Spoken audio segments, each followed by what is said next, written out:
Ito ang gagawin natin. Toshiba 49 inches. Ang problema niyan ay ganyan siya. So check natin ito, titingnan natin kung one side lang ng ating glass ang may problema. Pero pag magkabilaan na ng glass natin may problema, pwedeng hindi na ito magagawa. Pwede ring magawa, kaya lang minsan kadalasan sa ganun yung mga nare-repair natin na magkabilaan ng sira ay hindi na talaga tumatagal. Buksan natin. Ito yung model niya. Yan. Toshiba 49L3650EE. Okay. So, ito naman yung kanyang mainboard. Tapos, built-in DC to DC sa ating mainboard. At dalawang ribbon na papasok sa ating top board. So, hahanapin lang natin dito kung saang side ang may problema. Tapos, doon tayo mag-execute ng tape method. So, titingnan natin kung makuha natin ito sa repair.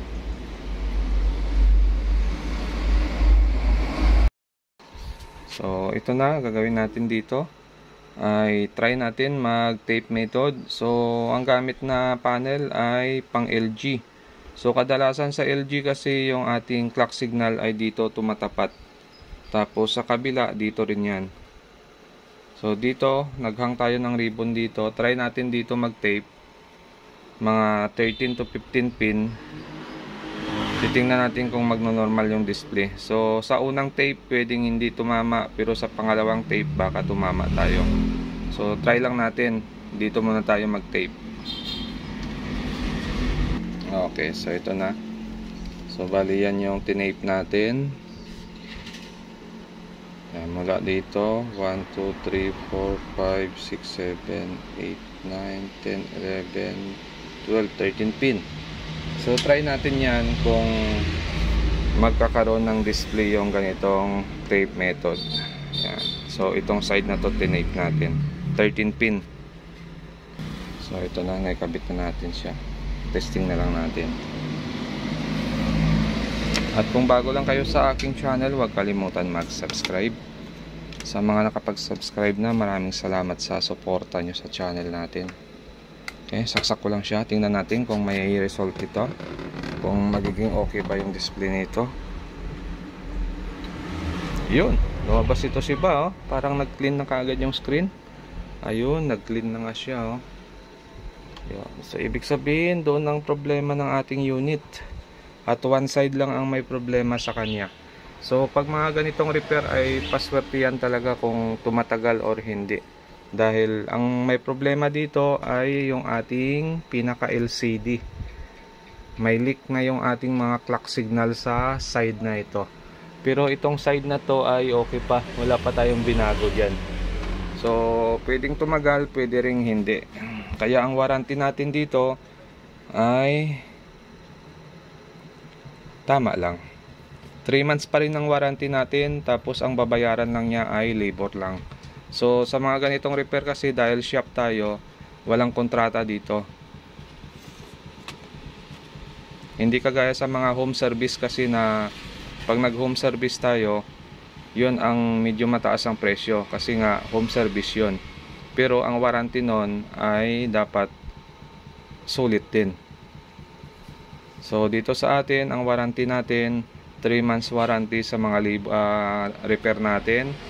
Pero pag nagpalit tayo ng backlight, palit lahat ilaw, 6 months ang warranty natin. So yun ang pinagkaiba sa atin sa warranty.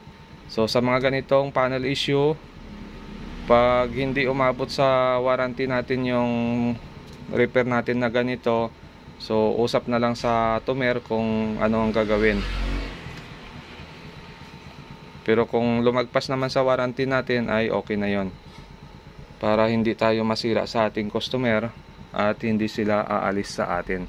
Kasi pag piniresyuhan nyo ng mataas ito tapos nag-back job tapos hindi nyo ibabalik yung pera, so mawawala sila, iiwanan kanyan. Pero kung may usapan kayo at ayos yung usapan bago tanggalin yung unit or ipauwi yung unit, so kahit magkaroon man ng problema yung unit, basta may usapan kayo, so walang problema. hindi magkakaroon ng issue yun. Hindi kagaya sa mga ibang nakikilala kasi natin na ang tataas magpresyo, pero pag nagkaroon ng problema ang unit ay goodbye na. So dito kasi sa atin ay mayroon tayong pwesto, kaya hindi tayo pwede magtaas ng presyo. Kung ano yung labor natin at kung ano yung pinalitan nating pyesa, ay yun lang yung presyo natin. So bihira lang tayo gumagawa ng kontrata.